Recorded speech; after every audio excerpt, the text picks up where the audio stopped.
Skip Schumaker absolutely unloads in his post-game presser on Sixto Sanchez, deeming his first inning in yesterday's game unacceptable. Skip, normally want to protect players, particularly in media situations, absolutely unloads on Sixto. Was it fair? Yes, it was. This is Locked on Marlins.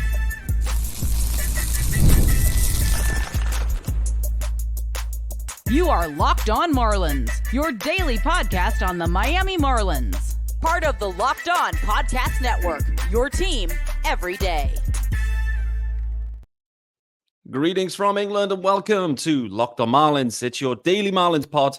I'm your host, Peter Pratt. Hit me up at Miami Marlins _UK. If you're listening to the pod, firstly, hello, welcome, and happy Monday. The Marlins won a series. They beat the Mets. Couldn't sweep them, but they beat them nevertheless. Don't forget to subscribe and leave a review. This podcast is available wherever you get your pods. It's your team every day. And of course, thanks for making Locked on Marlins your first listen of the day. Reminder, there is a YouTube channel. Make sure you hit subscribe over on the YouTube channel. It is also called Locked on Marlins. Easy to find, easy to subscribe, easy to comment on every single episode. They are all there for you, baby. And don't forget as well, there is the Locked on Marlins postcast. Hopefully you've enjoyed them over the weekend. Greece is hosting that bad boy and is absolutely churning them out. Every game, there is a live post-game reaction podcast from Greece every single game. So, with that being said, let's dive into it. Boy, oh boy. The Marlins had a chance yesterday, on Sunday, to sweep the Mets. Sixto Sanchez was going. They battled all the way back on Saturday, by the way.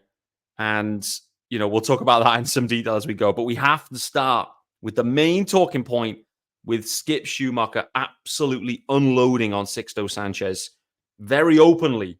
And there was like a 3-minute, I guess, monologue from Skip Schumaker claiming that the first inning from Sixto Sanchez is unacceptable. And I think where this kind of stems from is just the lack of velo. The lack of velo, the lack of stuff, the lack of anything in the first inning, effectively just serving up meatballs. And what happens? You end up giving up 4 runs.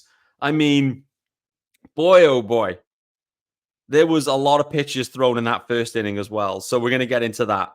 But for me, and I will talk about the Sixto Sanchez from his side. But for me, just seeing this play out was wild, to be honest with you. Let's start with how, what happened in terms of Skip Schumaker and his post-game presser. We see these pressers every day, after every game, obviously. And often, Skip, I don't think I've ever seen him unload on a specific player to this detail ever before. I don't think. So I think this is the first time we've seen it. Why is he unloading on Sixto? Well, as he's called out in his presser, it's just down to that first inning, and this isn't just in one game. This has been all season long. The ERA in that first inning is, there's ballooned, and then there's Sixto's ERA in the first inning. So for whatever reason, he can't find a way to get out of the blocks fast. Skip losing his mind because this is a pattern, and every single time it puts your team in a hole. Not just, it's demoralizing for the offensive guys. It's tough for the defensive guys because they're stood out there for 25, 30 minutes, whatever it was for a first inning. And then it's a real tough ask as well for the bullpen. So everyone's impacted by this. What I would say is we're now in the 20th of May as we record this today. So 19th of May yesterday. The Marlins aren't going to be in the mix this year. Skip Schumaker isn't going to be with the Marlins next year in all likelihood. But for me, 2 things I love from Skip here. A, wins and losses, he deeply cares about them, even in what appears to be a lost season for the Marlins. Skip Schumaker is highly motivated. And why wouldn't he be? Skip is in a contract year, so the reality is for him, he's looking to put his best foot forward. But taking that away, because I don't think that is what motivates Skip at this point. For me, he just takes deep pride in his fundamentals and the way he approaches things. And for me, with this situation, Skip is still there, clawing, managing his butt off, trying to get a win every single day. naturally, Sixto's first inning woes are like the ante of that. Like, it's basically not, Sixto, having Sixto going as a starter already is in some ways maybe trying to win a fight with one hand tied behind your back. After the first inning of Sixto Sanchez, it's like having both hands tied behind your back and being blindfolded. That's how bad these first inning woes have been. It's insane. So, first off, I want to tip my cap to Skip. He is still absolutely fighting for everything. And I expect that to be the case all the way through the season until Skip no longer is the manager. I want to put a pin in that one topic as well, specifically because the question will be are we going to get 162 out of Skip Schumaker this year? I think we should absolutely be thinking about that. Put a pin in that a second. The other thing I want to call out here is we've already seen this once this year from Skip Schumaker with Jesus Sanchez. We've already seen a situation where a player is actively and openly called out. Jesus Sanchez, if you remember, there was a ball hit to him in right field. The feeling was, he lost it in the sun, but the feeling was, and what Skip called out is lack of effort. Lack of effort, and then was publicly yanked from the game. Jesus Sanchez. Did I say Sixto? There's too many Sanchez's here. Is that the connection? I don't know, but for Jesus Sanchez, he was yanked. And it was a public statement from Skip Schumaker. He came in the post-game and gave his reasoning. So Skip Schumaker at that point, I talked about on this pod, he is absolutely all in on accountability. He seeks accountability from everyone. He actively encourages accountability across all of the clubhouse. You're looking for everyone around you to take accountability for not just yourself, but your teammates too. And with Skip and with Jesus Sanchez, he was actively calling out and just saying, listen, I'm going to hold you accountable here. I'm not seeing the effort, and it may not have been on that play. I feel like that was like a snowball situation for Jesus Sanchez, where there was multiple things going on, multiple brain farts going on, just where his brain's not engaged. And Skip Schumaker had seen enough, and he needed to just make it public, make it visible, and make it clear to Jesus Sanchez that, things have to change. What have we seen from Jesus Sanchez subsequently? I think it feels like we've seen a different guy, to be honest with you. And so for me, Skip's already done it once this year, calling out Jesus Sanchez, making him just ask himself the question, do you want to be a Marlin? Do you want to be a baseball player? Can you engage your brain enough to be a baseball player? And I think we've seen a better Jesus Sanchez and a variation of him subsequently. So for Skip to do this is the second time now that Skip has done that this season. This time it's Sixto Sanchez. The funny thing is here, because yesterday you look and you think, man, think back to Jesus Sanchez. He was yanked out of the game. He was pulled out and, almost a public shaming. In reality here, Skip went for the reverse of that in terms of you weren't yanked out of the game. It was, you will stay here and pitch through this until you are out of this inning, irrespective of the pitch count. Like, this is the wild thing for me, is that this is Sixto Sanchez, a guy that has effectively been out for 3 years. We've seen how closely the Marlins have managed everyone else. Everyone is being fully managed at all times. And in reality, Sixto's being managed too. But in this circumstance, this was you couldn't yank him. He was just left out there and he was given the Ivan Drago treatment. If he dies, he dies. But that was Skip's message to Sixto in a very public way, that I'm not saving you. You need to save yourself. That's what Skip Schumaker was telling me. I'm not coming out there to get you. I'm not going to let you off the hook. Sixto, this is on you. Can you pitch through it? For me, an absolute masterpiece of management from Skip Schumaker, in my opinion. Luckily, Sixto Sanchez didn't get hurt either, so that's a positive. He got out of it giving up just 4. It was over 40 pitches. which, considering again, the guy's been out 3 years, he should be eased back in. There was no easing. This was a public shaming from Skip Schumaker and a public message, not just on the field, but post-game as well, directed specifically towards Sixto Sanchez. I think all Marlins fans collectively, and listen, everyone's been tweeting about it, talking about it since, are fully on board with this. A lot of anything to do with Sixto Sanchez, immediately, Craig Mish will be tagged in. Craig, what's your thoughts? What's happening here? Because for whatever reason, Craig is forever connected to Sixto Sanchez.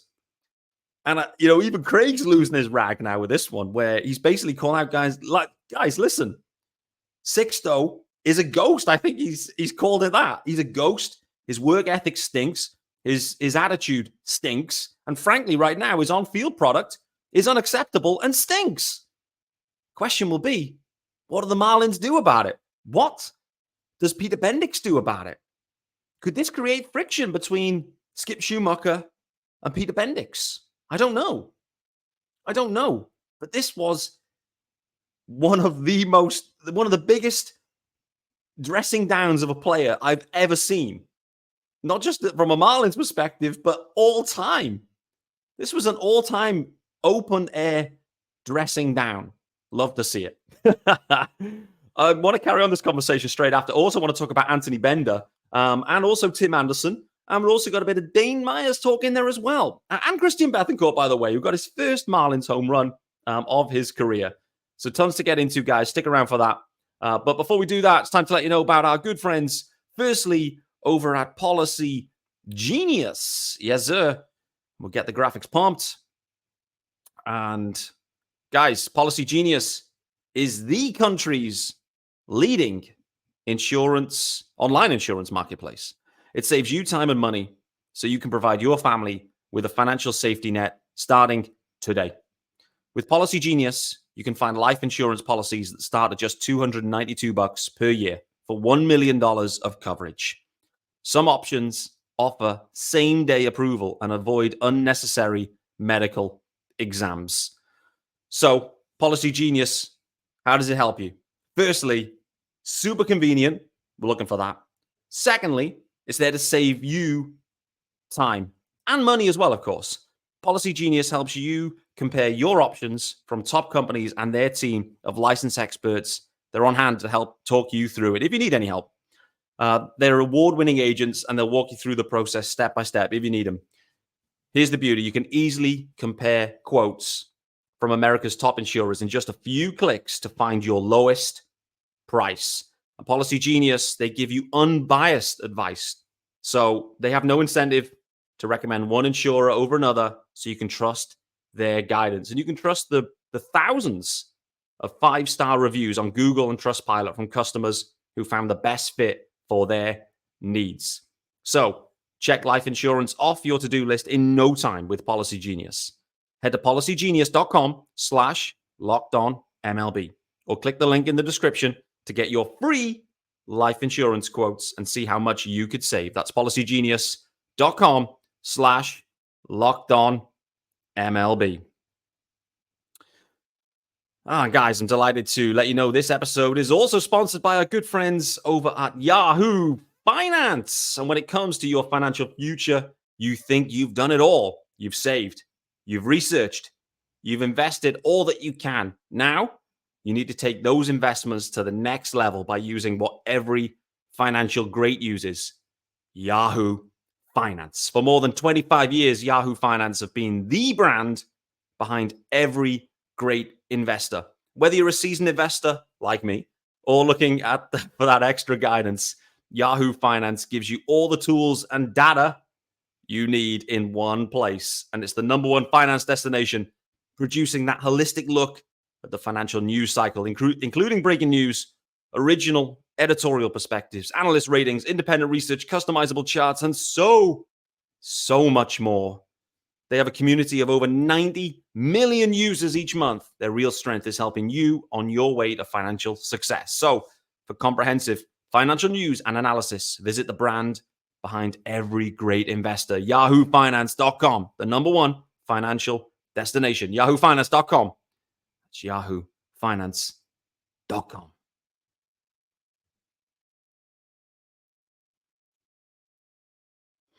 All right, guys, back here with me, Peter Pratt, on Monday, the 20th of May. Yes, the Marlins won the series, but in reality, the main story was all about the post-game presser after Game 3. Sixto Sanchez could not deliver in the first inning again.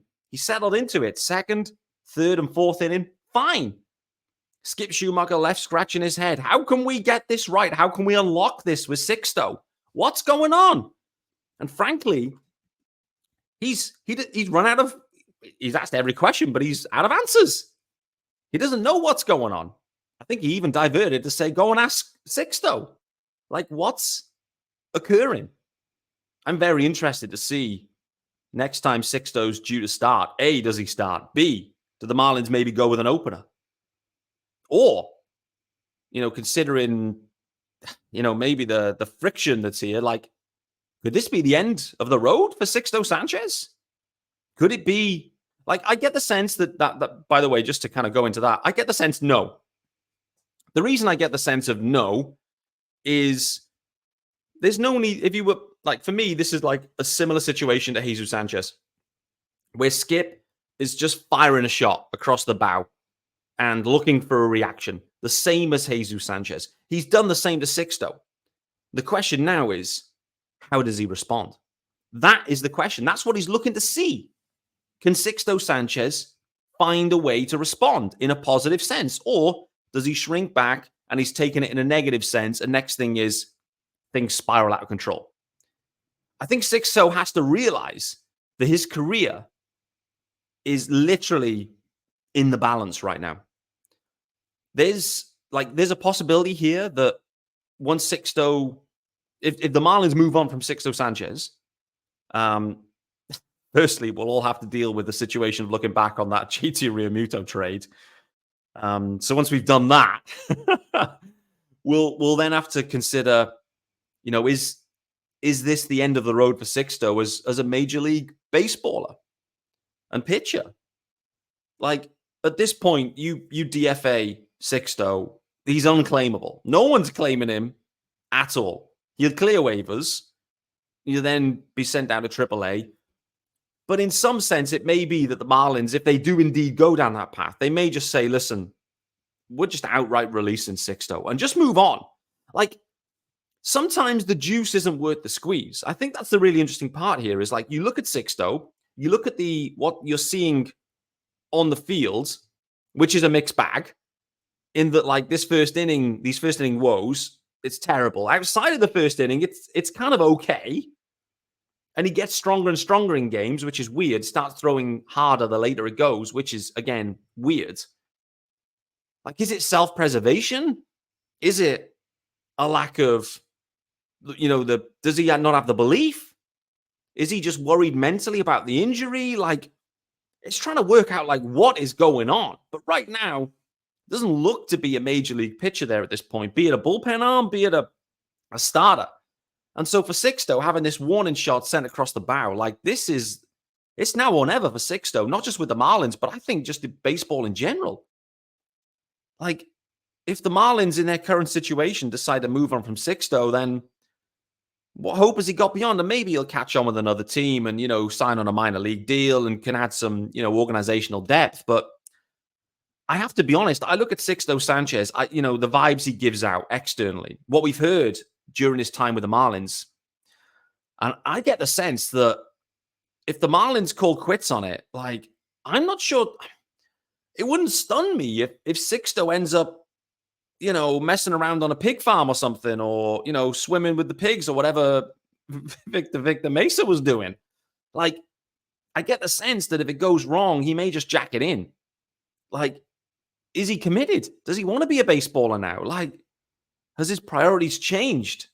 I don't know. Maybe the body's changed and, like, he knows it. Maybe there's that kind of imposter syndrome going on here with Sixto.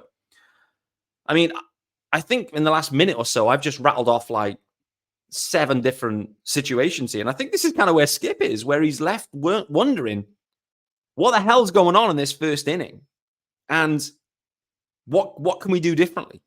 That's it for Skip, right? He's trying to work it out. Like, what is actually going on? How can we try to help you work through this?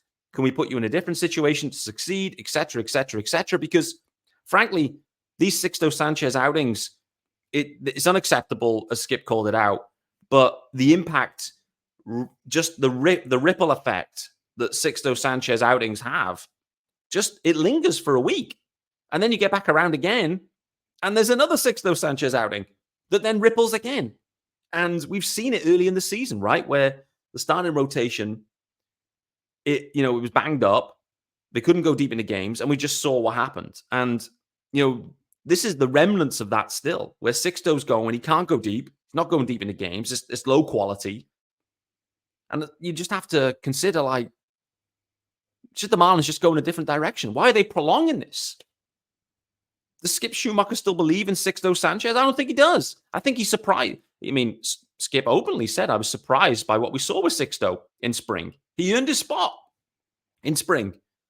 What AJ Parker's demonstrated to us is spring must be taken with multiple grains of salt, to be honest with you. So, spring is a distant memory.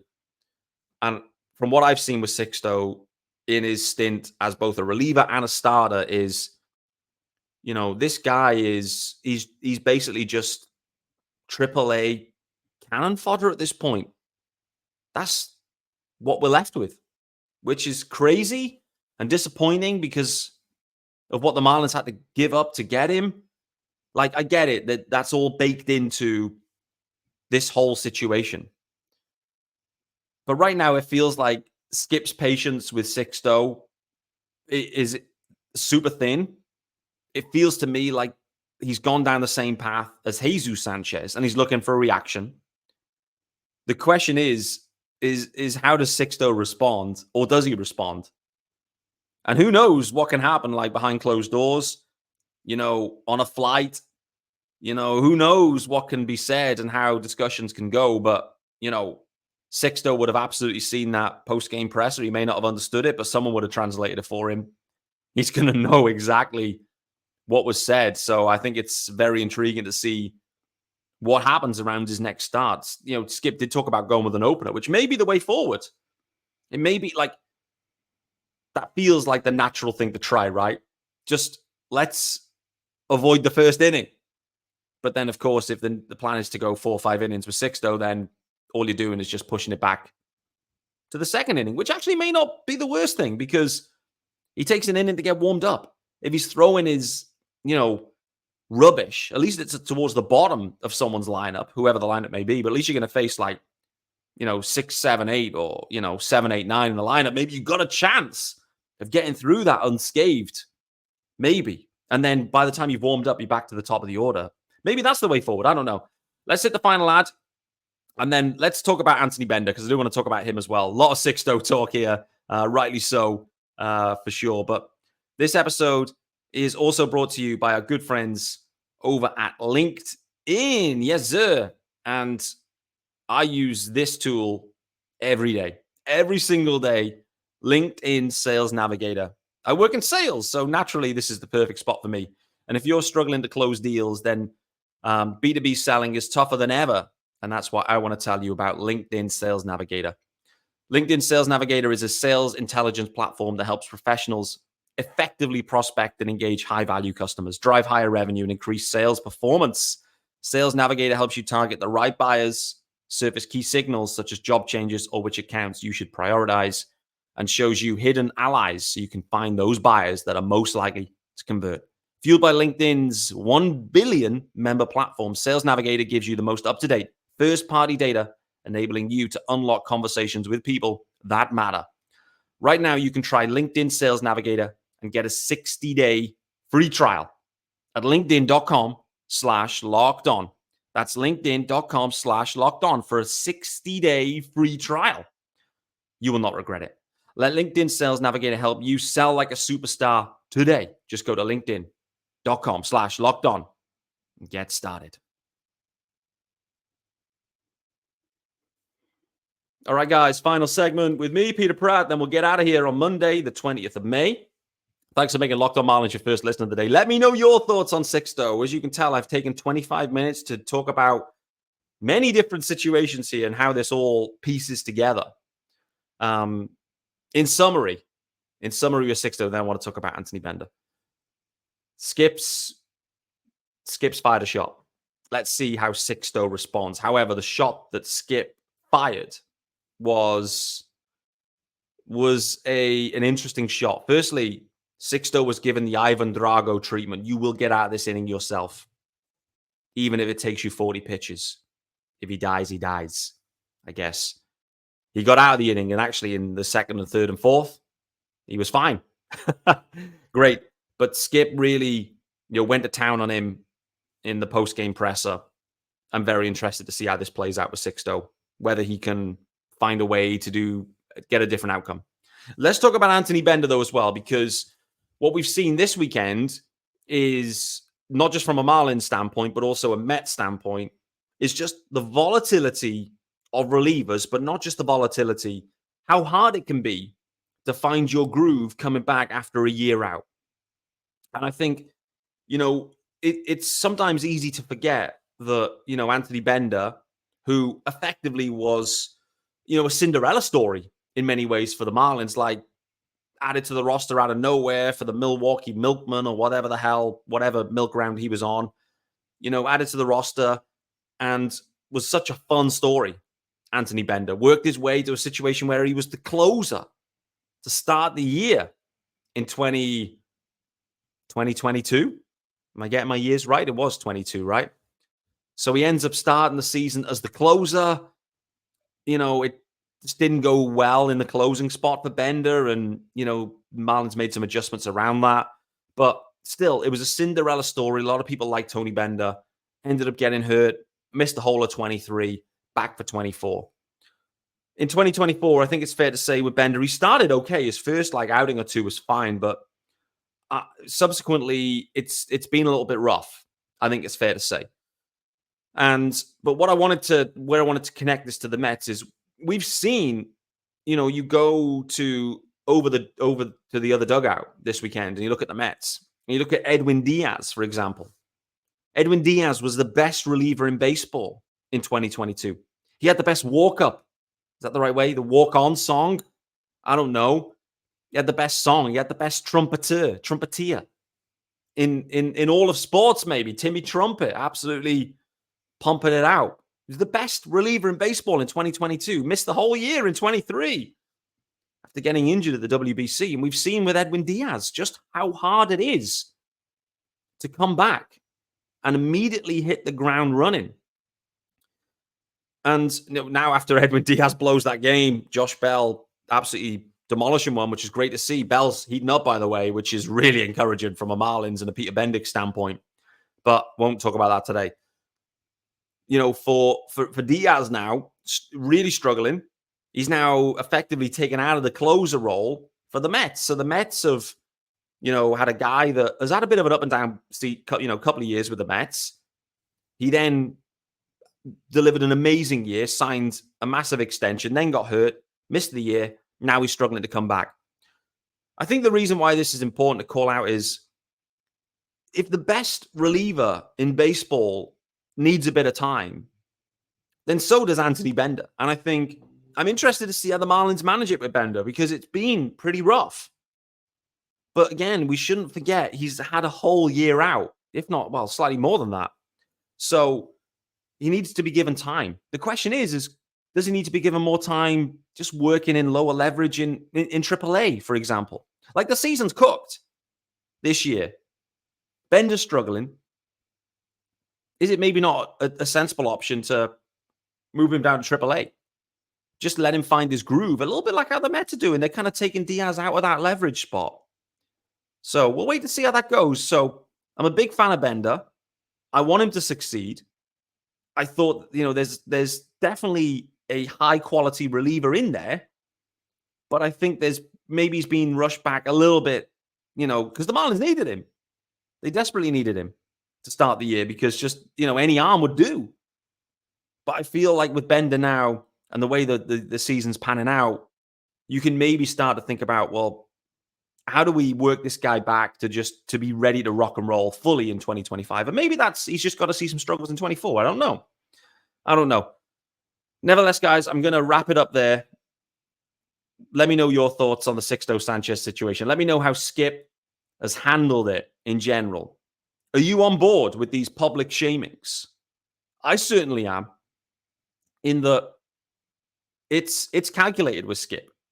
This isn't, there is an element of emotion in there, but everything that Skip Schumaker's doing, in my opinion anyway, is planned. He's super smart. He knows what he's doing. The funny thing is that presser starts, right?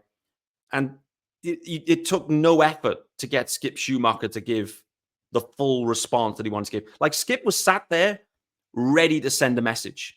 It was no getting wound up by reporters, none of that, and no kind of snapback emotive response. This was a planned response from Skip Schumaker. He wanted to serve a message. He'd already served the message by leaving Sixto in there for 40-plus pitches in the first inning. That was already one message.